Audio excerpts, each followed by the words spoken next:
Cricket की मेरी पहली कोई बड़ी याद अगर हो तो वो था 2003 के वर्ल्ड कप का फाइनल। मैं शायद थर्ड स्टैंडर्ड में था और आज हम वर्ल्ड कप जीतने वाले थे। पापा घर पर थे और माँ ने शायद पाव भाजी की तैयारी कर रखी थी और हमारी पूरी फैमिली उस छोटे से फिलिप्स के टीवी को घेर के बैठ गई। वहां मैच शुरू हुई और कुछ ही समय में शुरू हुआ पॉन्टिंग का तांडव। मारे जा रहा है, मारे जा रहा है, मारे जा रहा है, कुछ भी कर लो आउट ही नहीं होता। अबे इतनी बेरहमी से तो हीरो भी विलन को नहीं मारता, पर भाई साहब मारे जा रहा है, मारे जा रहा है। सेंचुरी कंप्लीट हुई, इनिंग कंप्लीट हुई, पर फिर भी हम बैठे थे। मेरी पूरी फैमिली बैठी थी क्योंकि सचिन है, सचिन है, सचिन है, सचिन है, और सचिन आउट हो गया। उस वक्त वो कुछ खास रजिस्टर नहीं हुआ क्योंकि सचिन के आउट होते ही मेरे पिता ने टीवी बंद कर दिया और फिर वो हम सबको बाहर घुमाने लेके गए, जिन रास्तों पर कुछ मिनट पहले तक पूरा सन्नाटा था वो बस एक संडे बन के रह गया था। अगले दिन स्कूल में याद आया कि हम मैच हार गए, पर फिर बाहर घूमने जाने और स्कूल के रिसेस के बीच वो भी रजिस्टर नहीं हुआ। पर उस मैच के एक हफ्ते बाद बातें फैलने लगी। पॉन्टिंग के बैट में स्प्रिंग था, मैच शायद फिर से खेली जाएगी। हर मैच, हर ग्राउंड, हर रिसेस में इसी बात की चर्चा। तब तक लोग और उनकी कभी ना खत्म होने वाली बातें पर से जरा सा भरोसा तो उठ गया था, इसलिए बातें चलती रही, रजिस्टर कुछ नहीं हुआ। पर फिर एक दिन तभी का मेरा दोस्त घनश्याम ग्राउंड पर भाग कर आया और जोर से चिल्लाया, पेपर में न्यूज आई है, पॉन्टिंग के बैट में स्प्रिंग है। उसके बाद आज तक मैंने ग्राउंड उतना जल्दी खाली होते नहीं देखा।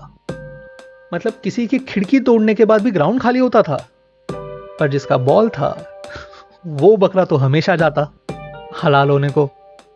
जिसका लाइव शो हम देखते कोपरे में छुपकर, पर यहां हम 12 बच्चे सीधा घुस गए घनश्याम के घर में और पेपर को घेर के घूरे जा रहे, क्योंकि पेपर था इंग्लिश में, तभी सबकी इंग्लिश बराबर। तो 5 मिनट घूरने के बाद हम पेपर लिए भागे केमिस्ट अंकल के पास, क्योंकि उस समय ज्ञान का स्तोत्र मतलब केमिस्ट अंकल इंग्लिश वाली दवाई पढ़ा करते थे, तो आइंस्टाइन के बाद तो यही हुए। पहुंच गए हम 12 बंदे केमिस्ट के पास और उनको घेर के पेपर पढ़ने को कहा। अब इंग्लिश में पढ़ना भले ही ना आए, पर समझ में तो हल्का हल्का आता था। पॉन्टिंग का spring, suspicion raised, match repeat, वो वहां पढ़ रहे थे और मैं यहां धीरे धीरे जोर से मुट्ठी कसे जा रहा था। हमें एक और मौका मिला था, हम फाइनल्स खेलने वाले थे, हम वर्ल्ड कप जीतने वाले थे। मुझे उस एक पल की लालसा, आशा, एक्साइटमेंट आज भी हूबहू याद है। वहां खड़े बस राह देखते कि वहां पे वो आर्टिकल खत्म हो और मैं जोर से चिल्ला के दुनिया को बता दूं एक और मौका है।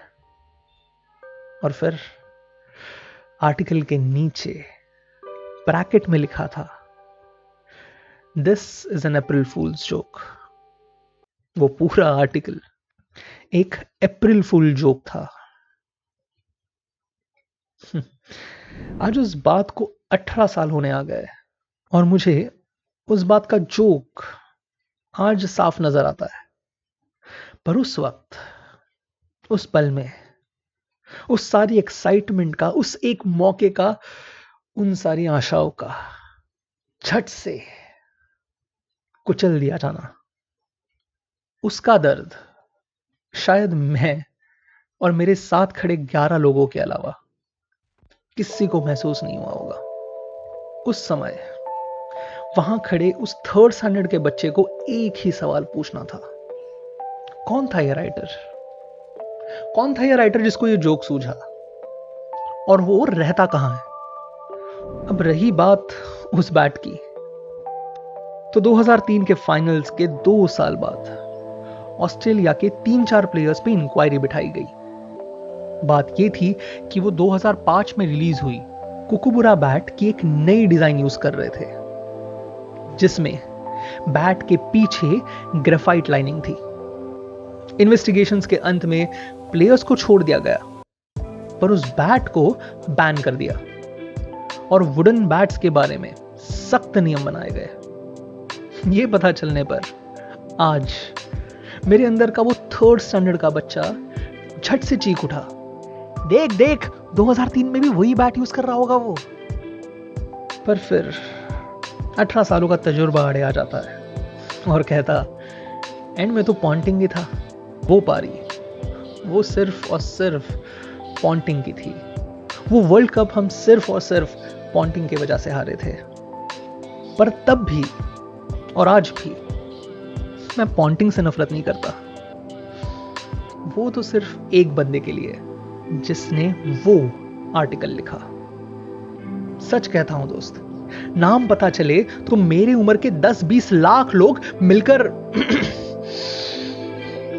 बाकी सब आप खुद ही समझ लीजिए। आज के लिए मेरी तरफ से इतना ही। मुझे पता है कमेंट्स में मेरी इस कहानी की होने वाली है, पर जब मेरी लेकर हो जाए तब जरा अपनी भी स्टोरी बताना, आपके वर्ल्ड कप की और शायद आपके स्प्रिंग वाले बैट की। वीडियो देखने के लिए बहुत बहुत धन्यवाद।